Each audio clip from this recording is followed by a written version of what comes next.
नमस्कार, जयतु भारतः GST and other laws discussion and analysis के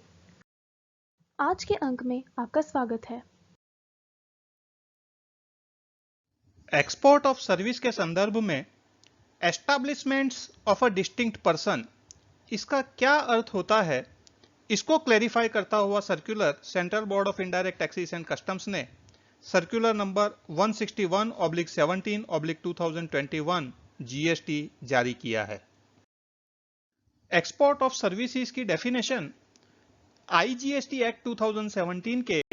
सेक्शन 2 के सब सेक्शन 6 में दी हुई है, जिसके अनुसार सप्लायर ऑफ सर्विसेज इंडिया के अंदर लोकेटेड होना चाहिए, रिसिपिएंट ऑफ सर्विस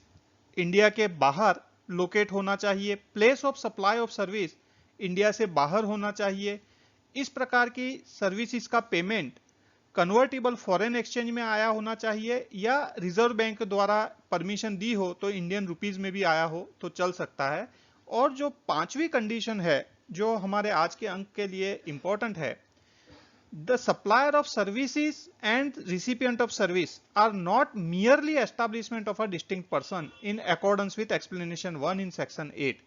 जो सप्लायर ऑफ सर्विस और रिसिपिएंट ऑफ सर्विस है वे केवल डिस्टिंक्ट पर्सन के एस्टैब्लिशमेंट्स नहीं होने चाहिए, मतलब एक ही व्यक्ति के अलग अलग एस्टैब्लिशमेंट नहीं होने चाहिए। तो यहां पर establishments of a distinct person, इसका क्या अर्थ है, इसकी क्या व्यापकता है, उसी को स्पष्ट करते हुए यह सर्कुलर नंबर 161 जारी किया गया है। इस सर्कुलर में सबसे पहले तो एक्सपोर्ट ऑफ सर्विस की डेफिनेशन दी गई है, जो हमने ऑलरेडी देख ली है, जिसकी कंडीशन 5 इंपॉर्टेंट है। इसमें एक्सप्लेनेशन 1 इन सेक्शन 8, यह इसके बारे में समझना आवश्यक है। यह एक्सप्लेनेशन 1 ऑफ सेक्शन 8 क्या दर्शाता है? For the purposes of this act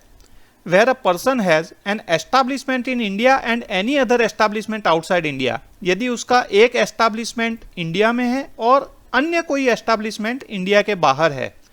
या सेकंड में an establishment in a state और union territory and any other establishment outside that state और यूनियन टेरिटरी, यदि एक एस्टैब्लिशमेंट किसी एक स्टेट या यूनियन टेरिटरी में है और अन्य एस्टैब्लिशमेंट उस स्टेट या यूनियन टेरिटरी के बाहर की साइड में है। और थर्ड है an establishment in a state और union territory and any other establishment being a business vertical registered within that state और यूनियन टेरिटरी। अब यहाँ पर ये जो बीइंग अ बिजनेस वर्टिकल है, यह वर्ड एक्चुअली निकल गए हैं, तो यहाँ पर अब बाकी रहा है an establishment in a state और union territory and any other establishment registered within that state और यूनियन टेरिटरी। एक ही स्टेट में एक एस्टैब्लिशमेंट भी है और अन्य कोई भी एस्टैब्लिशमेंट है जो अलग रजिस्ट्रेशन जिसका है, तो ये तीनों ही कंडीशन में उसको establishments of a distinct person माना जाएगा। ये आप देखेंगे, ये एक्सप्लेनेशन 1 का जो सब क्लॉज 3 है, an establishment in a state और union territory and any other establishment registered within that state और यूनियन टेरिटरी, यह जो बीइंग अ बिजनेस वर्टिकल है, यह 1 फरवरी 2019 से इसको ओमिट कर दिया गया है। अब एस्टैब्लिशमेंट किसे कहेंगे, उसका भी एक्सप्लेनेशन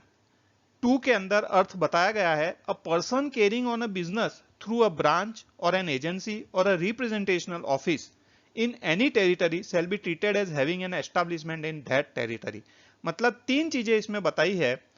ब्रांच, एजेंसी या रिप्रेजेंटेशनल ऑफिस, किसी भी टेरिटरी में इनके थ्रू यदि बिजनेस किया जाता है तो उसे उस टेरिटरी में एस्टैब्लिशमेंट माना जाएगा। यहाँ पर पर्सन की भी डेफिनेशन का अवलोकन किया गया है और उसमें अ कंपनी, यह भी एक पर्सन की कैटेगरी में आती है। यह बहुत ही महत्वपूर्ण है क्योंकि अ कंपनी, उसका भी एक अपनी लीगल एंटिटी होती है और वह एक पर्सन मानी जाती है। कंपनी में भी जो कंपनीज एक्ट 2013 के अंतर्गत कंपनी का जो अर्थ दे रखा है, वह कंपनीज एक्ट 2013 या उसके पहले वाले किसी भी कंपनी लॉ के अंतर्गत रजिस्टर्ड हुई हो तो उसे कंपनी कहा जाता है। और फॉरेन कंपनी का अर्थ यह दिया गया है कि कोई भी बॉडी कॉरपोरेट जो भारत से बाहर इनकॉर्पोरेट हुई हो लेकिन उसका प्लेस ऑफ बिजनेस भारत में है, चाहे वह स्वयं बिजनेस कर रही हो या किसी एजेंट के माध्यम से, फिजिकली या इलेक्ट्रॉनिक मोड से करती हो या अन्य किसी भी प्रकार से बिजनेस एक्टिविटी करती हो तो उसे फॉरेन कंपनी कहा जाता है। इन सभी प्रोविजंस का अध्ययन करने के बाद जो निष्कर्ष निकला वो यही निकला कि यदि कोई फॉरेन कंपनी भारत के अंदर अपनी किसी ब्रांच या एजेंसी या रिप्रेजेंटेशनल ऑफिस के माध्यम से बिजनेस कर रही है और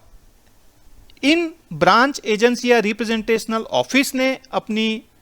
फॉरेन कंपनी को कोई सर्विसेज का निर्यात किया है तो उसे एक्सपोर्ट की श्रेणी में नहीं माना जाएगा। इसी प्रकार से यदि कोई इंडियन कंपनी है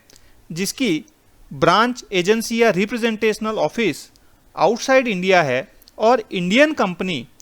इस प्रकार की ब्रांच, एजेंसी या रिप्रेजेंटेशनल ऑफिस को कोई सेवाओं का निर्यात करती है तो वह भी एक्सपोर्ट ऑफ सर्विस की डेफिनेशन की कंडीशन 5 के दायरे में आ जाएगी और उन्हें एक्सपोर्ट ऑफ सर्विसेज नहीं माना जाएगा। लेकिन जहां पर भारत के अंदर भी कंपनीज लॉ के अंतर्गत वह कंपनी रजिस्टर्ड है और फॉरेन में भी उसकी सिस्टर कंसर्न या ग्रुप कंसर्न या सब्सिडियरी फॉरेन कंपनी लॉ के हिसाब से रजिस्टर्ड है तो उस केस में इन दोनों ही कंपनी को अलग पर्सन माना जाएगा और डिस्टिंक्ट पर्सन की अलग एस्टैब्लिशमेंट नहीं माना जाएगा। तो इस प्रकार से यदि दो कंपनीज अलग अलग है, एक भारत में और एक विदेश में, और इन दोनों कंपनीज के बीच में सर्विसेज का निर्यात का कार्य हुआ है तो उस केस में कंडीशन 5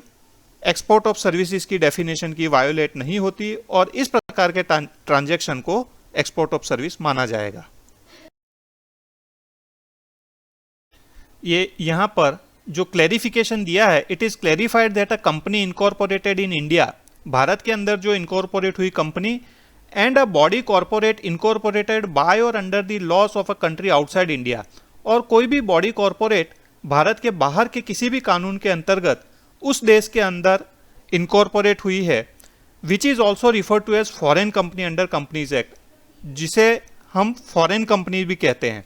तो इंडिया में इनकॉर्पोरेट हुई कंपनी और फॉरेन में इनकॉर्पोरेट हुई कंपनी, ये दोनों ही सेपरेट पर्सन्स हैं सीजीएसटी एक्ट के हिसाब से, एंड दस आर सेपरेट लीगल एंटिटीज, और इस प्रकार से ये दोनों ही सेपरेट लीगल एंटिटीज हैं। Accordingly these two separate persons would not be considered as merely establishment of a distinct person in accordance with explanation 1 in section 8। इस प्रकार से ये जो दो सेपरेट पर्सन हैं, भारत में इनकॉर्पोरेट हुई कंपनी और विदेश में इनकॉर्पोरेट हुई कंपनी, चाहे वह एक दूसरे की सब्सिडियरी और होल्डिंग कंपनी हो, चाहे सिस्टर कंसर्न हो या ग्रुप कंपनी हो, फिर भी उन्हें merely establishment of a distinct person नहीं माना जाएगा सीजीएसटी एक्ट 2017 के अंतर्गत। और इस प्रकार से जो भारत में इनकॉर्पोरेटेड कंपनी है वह विदेश में इनकॉर्पोरेटेड कंपनी को कोई भी सर्विसेज देती है तो अन्य कंडीशंस यदि सेटिस्फाई हो जाती है तो उसे एक्सपोर्ट ऑफ सर्विस माना जाएगा। मुझे लगता है ये बहुत ही अच्छा एक लॉन्ग अवेटेड क्लैरिफिकेशन सीबीआईसी ने दिया है, जिसका निर्णय 45वीं जीएसटी काउंसिल की मीटिंग के अंदर लिया गया था। आज के अंक में बस इतना ही। धन्यवाद। Please like, share and subscribe. आपको और किसी जीएसटी रिलेटेड विषय पर जानकारी चाहिए विशेषतः तो कमेंट्स में लिख सकते हैं। जय हिंद।